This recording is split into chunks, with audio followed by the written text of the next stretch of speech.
Welcome to Chartage. I am your host and today's mentor Arka. তো আজকে আমরা 3 November 2025 Monday market view দেখব।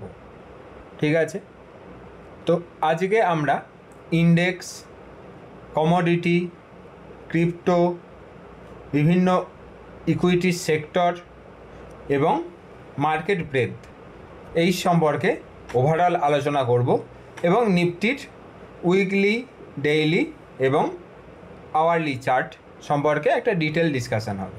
ঠিক আছে, ক্লাসটি সম্পূর্ণ টেকনিক্যাল অ্যানালিসিসের ভিত্তিতে বানানো এবং সম্পূর্ণ শেখানোর পার্সপেক্টিভ থেকে। এখানে কোনো রকম ফাইন্যান্সিয়াল মোটিভ নেই। This class is only made for educational purposes. We have no intention to making money. Okay, তো শুরু করা যাক।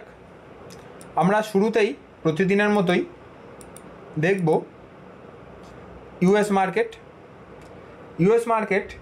ফ্রাইডেতে আমরা দেখেছি একটা ইনসাইড বার তৈরি হয়েছে, তার মানে এখানে তেমন কোনো আমরা চেঞ্জ আমরা পাচ্ছি না। ঠিক আছে, ইউএস মার্কেটে যদি আমরা উইকলি চার্ট দেখি, আজকে যেহেতু উইকেন্ড, কালকের নেক্সট উইকের অ্যানালিসিস করছি, সেহেতু ইউএস মার্কেটে একটা বেয়ারিশ ডোজি টাইপের ক্যান্ডেল পাওয়া যাচ্ছে অ্যাট দ্য পিক ওপরে, এবং এই ক্যান্ডেলটা কোনো সময় রিভার্সালের সাইনও দেয়।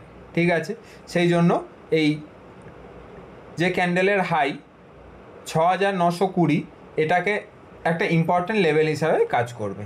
ঠিক আছে, এবং লো 6800 6815 এটাও কিন্তু আরেকটা ইম্পর্ট্যান্ট লেভেল হিসাবে কাজ করবে নিচে আসার জন্য। যদি উইকলি ক্যান্ডেলে লো যদি ব্রিচ করে, তাহলে কিন্তু আমরা একটা মার্কেটে ডাউন সাইড মুভমেন্টও দেখতে পারি। ঠিক আছে, এবার আসি ডিএক্সওয়াই বা ডলার ইন্ডেক্সে। ডলার ইন্ডেক্স কিন্তু একটা কনসার্নিং জায়গাতে এবার আসছে। আমরা লাস্ট উইকের প্রথম দিকে দেখেছিলাম যে কনসলিডেট করছে, কিন্তু সেখান থেকে কন্টিনিউয়াসলি 3 দিন আমরা আপ মুভ দেখতে পাচ্ছি। ঠিক আছে, এটা যদি 100 ক্রস করে, 100-এর নিচে আছে ততদিন ঠিক আছে, মানে খুব ভালো একটা পজিশানে আছে। 100 ক্রস করে যদি ওপরের দিকে যায়, তাহলে একটা লিটিল বিট অফ কনসার্ন মার্কেটে দেখা যেতে পারে, ইকুইটি মার্কেটে। ঠিক আছে, এবার আমরা ইউএস ডলার আইএনআর দেখব। ইউএস ডলার আইএনআর বা ইন্ডিয়ান রুপির সাথে ইউএস ডলারের যে সম্পর্ক, সেটা নেগেটিভ, উল্টো সম্পর্ক চলে। মানে এটা যদি স্ট্রং হয়, তাহলে কি হবে, ইন্ডিয়ান রুপি উইক হবে, আইএনআর উইক হবে। এবার কন্টিনিউয়াসলি আমরা 4-5 দিন ধরে দেখছি ওপরের দিকে যাচ্ছে এবং অল টাইম হাইয়ের আশেপাশে যাচ্ছে। অল টাইম হাই কত আছে? 88.88। এবার যদি এখানে যায় তাহলে, এবং এটাকে যদি ব্রিজ করে ওপর দিকে যায়, তাহলে আমাদের আরেকটা কনসার্ন তৈরি হবে ইন্ডিয়ান ইকুইটি মার্কেটের জন্য। ঠিক আছে, তাহলে এখানে আমরা কি দেখছি? নিউট্রাল, ইউএস মার্কেট নিউট্রাল, এবং যে ডলার ইন্ডেক্স বা ফরেক্স মার্কেট সেটা স্লাইডলি বেয়ারিশ। ঠিক আছে, এবার আমরা কমোডিটিতে একবার নজর রাখি। কমোডিটিতে গোল্ড ফ্রাইডেতে কী হয়েছে? মোটামুটি একই জায়গায় ট্রেড করেছে। এখানে কোনো there is no major change in gold future in ফ্রাইডেতে আমরা কোনো রকম চেঞ্জ তেমন পাইনি। আমাদের সেম একই সাপোর্ট লেভেল ইনট্যাক্ট আছে, যে 18,000, 1,18,000 কি এর থেকে 1,19,000, এবং রেজিস্ট্যান্স লেভেল ওই 1,24,000। ঠিক আছে, সিলভারও সাপোর্ট লেভেল এখনও ইনট্যাক্ট আছে খুব ভালোভাবে, 1,41,000। ওপরের রেজিস্ট্যান্স লেভেল এখন 1,55,000। ঠিক আছে, 1,50,000 এবং 1,55,000, দ্যাটস ইট। এবার দেখবো আমরা ক্রুড একটা ক্রুশিয়াল জোনে ট্রেড করছে। এখানে যতক্ষণ না ক্রুড 5500 বা 5500 ক্রস করে উপরের দিকে উঠছে, ততক্ষণ পর্যন্ত কিন্তু ক্রুডের উপরের দিকে ওঠার চান্সটা অপেক্ষাকৃত কম, এবং নিচের দিকে আছে 5,300। ঠিক আছে, সাপোর্ট এবং রেজিস্ট্যান্স লেভেল। এই দেখুন বিটকয়েন আমরা খুব ভালোভাবে ডিসকাস করেছিলাম যে 30 তারিখ বিটকয়েন যেহেতু প্রতিদিন বিটকয়েনের ট্রেড হয়, সেহেতু আমরা স্যাটারডে এবং সানডে সেশনেও দেখতে পাচ্ছি, কিন্তু এই যে 1,07,000-এর যে লেভেলটা আমরা মাল্টিপল টাইম ডিসকাস করেছিলাম যে এখান থেকে কিন্তু সাপোর্ট নিতে পারে খুব ভালোভাবে, এখনও পর্যন্ত এটা কিন্তু সাপোর্ট জোন হিসাবে কাজ করছে এবং ট্রেড করছে এখন 1,10,300, ঠিক আছে। এবং এখান থেকে রেজিস্ট্যান্স কোথায় নিতে পারে, রেজিস্ট্যান্স জোন আমাদের আগেরটাই ইন্ট্যাক্ট আছে 1,16,000, ঠিক আছে। 1,16,000 এবং 1,07,000 এটার মধ্যে কিন্তু ট্রেড করছে। আজকে আরেকটা নতুন ক্রিপ্টো দেখবো, সেটা হলো ইথেরিয়াম, ঠিক আছে। ইথেরিয়ামে আমরা দেখতে পাচ্ছি 3670, 3670 এখানে একটা সাপোর্ট লেভেল হিসাবে কাজ করছে, ঠিক আছে। এটাকে যদি আমরা দেখি এবং ওপরের দিকে রেজিস্ট্যান্স লেভেল কি আছে 4250, 4250, 4250, 4250-এর একটা রেজিস্ট্যান্স লেভেল আছে এবং সাপোর্ট লেভেল আছে 6,670, ঠিক আছে। তাহলে আমরা কমোডিটি অ্যানালিসিসও হয়ে গেল। এবার আমরা নিফটিতে আসবো। ইন্ডিয়া ভিক্স 12-12.5 নিচে ট্রেড করছে, তার মানে এখনও পর্যন্ত তেমন কোনো কনসার্নিং কিছু নেই এবং 12.5 থেকে 15 রেঞ্জও ট্রেড করাটা ওর মধ্যেও কোনো কনসার্নের কিছু নেই, মানে ইন্ডিয়া ভিক্স নিয়ে কোনো কনসার্ন নেই, ঠিক আছে। গিফট নিফটি একটু নিচের দিকে এসছে ফ্রাইডে সেশনে, ঠিক আছে। এবং মোটামুটি একটা যে রেঞ্জ আমাদের গিফট নিফটির যে সাপোর্ট লেভেল 25,800 সেই লেভেলের ওপরে কিন্তু এখন ট্রেড করছে, ঠিক আছে। ততক্ষণ পর্যন্ত আমাদের গিফট নিফটির থেকেও কোনো রকম কনসার্ন কিছু নেই, কিন্তু নিফটি, ঠিক আছে। এবার আসবো আমাদের ইম্পর্টেন্ট লেভেল দেখার জন্য নিফটিতে, ঠিক আছে। নিফটি কি মার্কেটের ইন্ডেক্স, আমরা যদি নিফটিটাকে ভালোভাবে অবজার্ভ করতে পারি তাহলে বাজারে সেক্টর বেসিসে কাজ করতে কিংবা ইকুইটি বেস কাজ করতে, এমনকি যারা এমএফ বা মিউচুয়াল ফান্ডে ইনভেস্ট করে তারাও আরও ভালোভাবে দেখেই ইনভেস্ট করতে পারে। কারণ মিউচুয়াল ফান্ডে জেনারেলি এসআইপি করেন মানুষজন, কিন্তু যারা ওয়ান টাইম করেন তাদের জন্য যদি মার্কেট নিচের দিকে থাকে বা মার্কেট একটু ঠান্ডা থাকে, তো তখন যদি সেই সেক্টরে ইনভেস্ট একটু বেশি করা যায় তাহলে in a long term mutual ফান্ডের রিটার্নটা আরেকটু বেশি জেনারেট হয়, ঠিক আছে। বাজারের যে সাইকেল তার যদি পিকে ইনভেস্ট করা হয় তাহলে হয়তো 0.5%, 0.7% কম হতে পারে ওভারঅল ক্যাগার ইন 20 আর 30 ইয়ার পিরিয়ড। কিন্তু যদি আমরা একদম যদি লোয়ের কাছে মানে সাইকেলের যদি নিচে যদি আমরা ইনভেস্ট করি তাহলে সেটা বেটার হতে পারে। এবার এটা গেল মিউচুয়াল ফান্ডের কথা, কিন্তু আমরা যারা ডেইলি বেসিসে কাজ করি বা ট্রেডিং করি বা রেগুলার অ্যাক্টিভ ইনভেস্টর তাদের জন্য নিফটির ভিউটা দরকার। সেহেতু আমরা প্রথমে একটা ব্রড ভিউ দেখব, ঠিক আছে। ব্রড ভিউ আমরা এখানে কি দেখতে পাচ্ছি, নিফটি আগের সপ্তাহে দেখেছিলাম, আগের সানডে দেখেছিলাম যে একটা ডাবল বটম ক্রিয়েট করেছে, ঠিক আছে। এই উইকের ক্যান্ডেলটাও কিন্তু বেশ interesting candle, almost same high same low বানিয়েছে। হাই ছিল 104, এই উইকের হাই হলো 097 বা 26,097, ঠিক আছে। লোয়ার হাই মানে থিওরিটিক্যালি লোয়ার হাই এবং প্র্যাকটিক্যালি অলমোস্ট সেম হাই। এবং লো কত ছিল 718, এখানে লো কত 711। মানে যদি আমরা থিওরিটিক্যালি ডিসকাস করি তাহলে ক্যান্ডেলটা কিন্তু lower high lower low format কিন্তু বানিয়েছে। That is the concerning candle বা এটা একটা বেয়ারিশ ক্যান্ডেল, ঠিক আছে। কিন্তু যদি আমরা আরেকটু ব্রড ওয়েতে ভাবি তাহলে কিন্তু অলমোস্ট একই রকম আমরা ক্যান্ডেল দেখতে পাচ্ছি এবং এখানে যে লোটা সেটা কিন্তু ভেরি ইম্পর্টেন্ট লেভেল হিসাবে কাজ করবে। মানে এই 25,700 যে লেভেলটা, ঠিক আছে। 25,700 নিচের কোন ইম্পর্টেন্ট লেভেল আছে, 25,700 নিচে আছে 670, 670-এর যে লেভেলটা আছে that will B A important level. এবং 670-এর নিচে যদি ব্রিজ করে তাহলে কিন্তু 430 পর্যন্ত আসার একটা গ্যাপ কিন্তু খুলে যাবে নিফটিতে।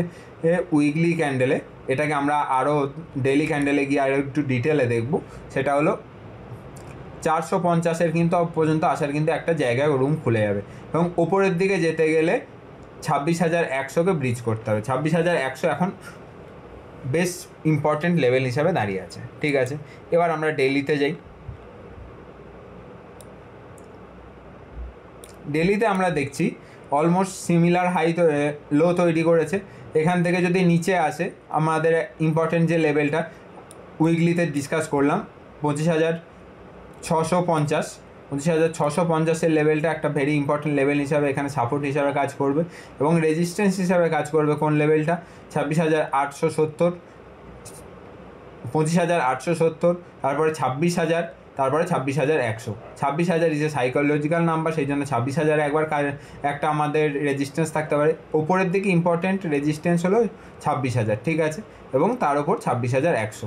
নিচের দিকে কোনটা আছে 25,650, এবং যদি 650 যদি ব্রিজ করে নিচের দিকে নামে তাহলে এখানেও কিন্তু 440-এর রেঞ্জ বা 25,440 পর্যন্ত যে আসার রেঞ্জ সেটা খুলে যেতে পারে, ঠিক আছে।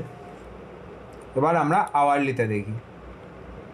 আওয়ারলিতে আমরা ঠিক যেমনটা ডিসকাস করেছিলাম মোটামুটি সেইভাবেই চলেছে, যে আমরা মেজর সাপোর্ট লেভেল ডিসকাসই করেছিলাম আগের 2-3টে ক্লাসে কন্টিনিউয়াসলি, যে 25,700 সেই পর্যন্তই এসেছে। এবং এখানে রিসেন্টলি আমরা কিন্তু কোনো রকম বুলিশ পাওয়ার বা বুলের কোনো রকম পাওয়ার আমরা দেখতে পাইনি লাস্ট 2 দিনের মধ্যে, ঠিক আছে। ইন্ট্রাডে বেসিসেও, ইন্ট্রাডেতেও কোনো রকম কিন্তু আমরা বুলিশ ক্যান্ডেল দেখতে পাচ্ছি না। এবার ওপরের দিকে যাওয়ার জন্য মিনিমাম একটা ক্যান্ডেলের হাই ওপরে ব্রিজ করা খুব দরকার, বা এখানে ইন্ট্রাডে বেসিসে 25,815, 25,815কে ব্রিজ করা ওপরের দিকে যেতে গেলে কিন্তু প্রয়োজন, ঠিক আছে। আমরা যদি কালকে সকালে দেখি 25,815 ব্রিজ করছে, তখন আমরা ভিউ বানাবো যে আরও ওপরে কতটা যেতে পারে, যে 25,900, 25,000 এবং 26,000 এই দুটো রেঞ্জ পর্যন্ত যেতে পারে। কিন্তু নিচের দিকে যদি আসে তাহলে 25,000 এই যে 660 এখান থেকে একটা আমরা সাপোর্ট লেভেল দেখতে পারি, ঠিক আছে। এখানে আমরা একটা জোনও পেয়েছিলাম যেখান থেকে রিভার্স করেছে এবং এখান থেকে সোজা 26,100 আমাদের লেভেল দেখিয়েছে। এবং যদি 25,650 ব্রিজ করে নিচের দিকের যে লেভেল সেটা কিন্তু খুলে যাবে, ঠিক আছে। সেটা হলো ওই 450, তার নিচে আছে 880, 380, 330 এই লেভেলগুলো খুলবে এবং সেটা একদিনে আমরা আশা করি সেই মুভ দেখতে পারবো না, আমরা ধীরে ধীরে এইগুলো নিয়ে ডিসকাস করব, ঠিক আছে। এবার নিফটির পুরো ডিটেলড ভিউ দিলাম টেকনিক্যাল অ্যানালিসিস করার জন্য। এরপরে আপনারা আপনাদের নিজেদের অ্যানালিসিস করে নিজেদের যে সেবি রেজিস্টার্ড প্রফেশনাল রিসার্চ অ্যানালিস্ট তাদের কাছ থেকে হেল্প নিয়ে আপনারা নিজেরা কাজ করবেন, ঠিক আছে। আমার অ্যানালিসিস টেকনিক্যাল অ্যানালিসিস শুনে কিন্তু ডাইরেক্টলি টাকা ইনভেস্ট করবেন না, ওকে। এবার আমরা একবার যতগুলো সেক্টর আছে তাদের চার্টটা দেখে নিই, ঠিক আছে। এবার সেক্টরিয়াল চার্ট দেখছি। নিফটি ফাইন্যান্সিয়াল সার্ভিস অপেক্ষাকৃত নিচে এসছে, যেটাকে পুরো ফ্রাইডে যে মার্কেটের যে কন্টিনিউয়াসলি ডাউন ট্রেন্ড ছিল সেটাকে লিড করেছে। আইটি উইক সেক্টর মার্কেট যখন ওপরের দিকে ওঠে তখন স্ট্রং সেক্টর সব থেকে বেশি যায়, ঠিক আছে। এবং মার্কেট যখন নিচের দিকে পড়ে তখন উইক সেক্টর সব থেকে বেশি পড়ে, ঠিক আছে। এবার আইটি এমনিতেই উইক এবং ফল ছিল, আইটি কন্টিনিউয়াসলি পড়েছে। নিফটি অটো একটা আগের দিনে ডিসকাস করেছি যে সাইড ওয়েজ রেঞ্জের মধ্যে ঢুকে গেছে, কিন্তু নিফটি অটো চেষ্টা করেছিল ওপরের দিকে যাওয়ার এবং মারুতির রেজাল্ট ছিল সেই জন্য একটা ভলেটাইল মুভ দেখেছি, কিন্তু এখন আপাতত সাইড ওয়েজ আছে। নিফটি ফার্মা ডাউন ট্রেন্ডে আছে এবং নিচের দিকেই যাচ্ছে, ঠিক আছে। নিফটি মেটাল কিন্তু পজিটিভ নিয়েছে। Nifty metal one of the strongest sector in this current scenario of the Indian market. তো একদিনের জন্য কিন্তু আমরা এখানে 1%-এর ফল দেখতে পাচ্ছি, ঠিক আছে। সব থেকে বেশি ফল কিন্তু নিফটি মেটালে হয়েছে, কিন্তু যতক্ষণ পর্যন্ত Nifty metal all time high বা এই 10,350 উপরে থাকছে ততক্ষণ পর্যন্ত আমাদের তেমন কোনো কনসার্নের বিষয় নয়, কারণ কন্টিনিউয়াসলি মার্কেট ওপরে যায় না, ওপর নিচে একটা সিঁড়ির ধাপে ধাপে যায়, ঠিক আছে। এরপর নিফটি অয়েল অ্যান্ড গ্যাস কিন্তু রেজিস্ট্যান্স নিচ্ছে অল টাইম হাই না, এই যে জুলাই 2025-এর যে হাই, হয়তো এটা থার্সডেতে ডিসকাস করছিলাম যে এখানে একটা রেজিস্ট্যান্স লেভেল আছে, কিন্তু পরপর আমরা 2 দিন ধরে কিন্তু এখানে কনসলিডেশন বা একটা ইনসাইড বারও আমরা দেখতে পাচ্ছি, ঠিক আছে। এরপর এফএমসিজি সাইডওয়েজ প্যাচে আছে, এখানে নতুন কিছু বলার নেই। নিফটি রিয়েলিটি সাইডওয়েজ প্যাচ ডাউন ট্রেন্ডে আছে। নিফটি কনজিউমার ডিউরেবিলিটি সাইডওয়েজ প্যাচে আছে। Nifty capital market, capital goods, এটাও সাইডওয়েজ প্যাচের মধ্যেই আছে। এখানেও এখনও পর্যন্ত কোনো বুলিশ তেমন কোনো সিগন্যাল দেখতে পাচ্ছি না। একমাত্র নিফটিতে বুলিশ সিগন্যাল আমরা দেখতে পেয়েছি ফ্রাইডেতে পিএসইউ ব্যাঙ্ক, মানে পিএসইউ আন্ডারটেকিং যে ব্যাঙ্ক বা সরকারি ব্যাঙ্ক যেগুলো আছে সেগুলোতে কিন্তু আমরা একটা ভালো র্যালি দেখতে পেয়েছি, ঠিক আছে। যেমন কানাড়া ব্যাঙ্ক, এসবিআই এরা কিন্তু লিড করেছে, ইন্ডিয়ান ব্যাঙ্ক এরা লিড করেছে, ঠিক আছে। এতগুলো জিনিস গেল। আমরা আজকে একটা নতুন জিনিস দেখব, সেটা হলো মার্কেট ব্রেথ। ওকে, মার্কেট ব্রেথ কি? সমগ্র মার্কেটের যে কাজ হচ্ছে তার যে সাইকোলজি, এটা আজকে থেকে আমরা দেখতে শুরু করব, ঠিক আছে। যে মার্কেট ব্রেথ কী জিনিস ধীরে ধীরে বুঝবো, একদিনে বোঝা সম্ভব না এটা মার্কেট ব্রেথটা, ঠিক আছে। এটাকে নর্মালটাকে আমরা যদি লার্জ করি, এই যে চার্ট একটা বড় নাম্বার, বেশ কিছু নাম্বার এটা আমরা দেখতে পাচ্ছি, ঠিক আছে। এটা হলো আজকে ইন্ডিয়ান মার্কেটের ব্রেথ। ওকে, আমরা এখানে নিফটি ইন্ডেক্স যেটা, সেটা আমরা নিফটি নিই, ঠিক আছে। 4R আমরা এখানে অ্যাবসোলিউট নাম্বার থেকে এই যে CHNG চেঞ্জ, 4R মানে কি? যে 4%-এর থেকে অ্যাভোভ যারা আছে তার একটা অ্যাভারেজ, ঠিক আছে। যে এখানে আমরা যদি অ্যাবসোলিউট নাম্বারের থেকে চেঞ্জ দেখব, ঠিক আছে। কালকের থেকে আজকের চেঞ্জ -23, ঠিক আছে। তার that is a weak, slightly weak, ঠিক আছে। এবার 20R এখানে 4R মানে কিন্তু 4% চেঞ্জ। এখানকার 20R মানে 20 EMA, 20 মুভিং অ্যাভারেজ, ঠিক আছে। সেটার যে চেঞ্জ সেটা আমরা দেখছি, সেটাও কিন্তু -26%, স্লাইটলি বেয়ারিশ আমরা দেখতে পাচ্ছি, ঠিক আছে। এটা আমরা কত তারিখের দেখছি তার জন্য একবার আমি এটাকে নর্মাল করে দিই, যাতে তারিখটা খুব ভালোভাবে বোঝে। এই যে 31 অক্টোবর দেখছি আমরা 30 অক্টোবরের সাথে কম্পেয়ার করে, ঠিক আছে। এবার আমরা লার্জ করে নিলাম, তাহলে 20 এর যে চেঞ্জ সেটাও দেখছি -26, স্লাইটলি বেয়ারিশ। তারপর 50R এর চেঞ্জ মানে 50 মুভিং অ্যাভারেজের চেঞ্জ আছে -13, মোটামুটি নিউট্রাল এটা, ঠিক আছে। এখানে আমরা দেখছি 52 week moving average, sorry high, 52 week high, 52 week হাইয়ে আমরা দেখছি 2.2। আগের দিনও কত ছিল? 2.2। তার আগের দিন কত ছিল? 2.9। 2.9-এর থেকে ওপরে, তার থেকে একটু কমেছে, 2.2 হয়েছে। তার আজ 31 কী হয়েছে? 2.2 হয়েছে, ঠিক আছে। মানে কি? এখানে একটা নিউট্রাল, মানে 52 উইক হাই, নতুন কোনো স্টক মারছে না, কিন্তু 52 উইক লো যে 1.3 তার থেকে অপেক্ষাকৃত বেশি স্টক 52 উইক হাই মারছে, এটা থেকে আমরা বুঝতে পারছি। মানে এখানে নিউট্রাল টু স্লাইটলি বেয়ারিশ, এই সিগন্যালটা আমরা মার্কেট ব্রেথ থেকে পাচ্ছি। এবার 4% প্লাস 3.1, আগের দিন ছিল 3.2, তার আগের দিন ছিল 5.3, অপেক্ষাকৃত বেয়ারিশ। 4% -4 এটাও অপেক্ষাকৃত বাড়ছে, এটা কিন্তু একটা, এটা কমছে, মানে 4+ কমছে এবং 4+ বাড়ছে, এটা কিন্তু একটা বেয়ারিশ সিগন্যাল। এবার 10+ মানে এখানে 10 মুভিং অ্যাভারেজের ওপরে কত পার্সেন্ট স্টক আছে? 43%, তার আগের দিন ছিল 55%, that is A slightly bearish signal. 20+ আছে, কতগুলো আছে? 46, তার আগের দিন ছিল 54, স্লাইটলি বেয়ারিশ সিগন্যাল। তারপর 50+, অ্যাকচুয়ালি কী বলুন তো, মার্কেটে যখন নিচের দিকে যাবে তখন এটা স্লাইটলি বেয়ারিশ সিগন্যাল দেবে, ঠিক আছে।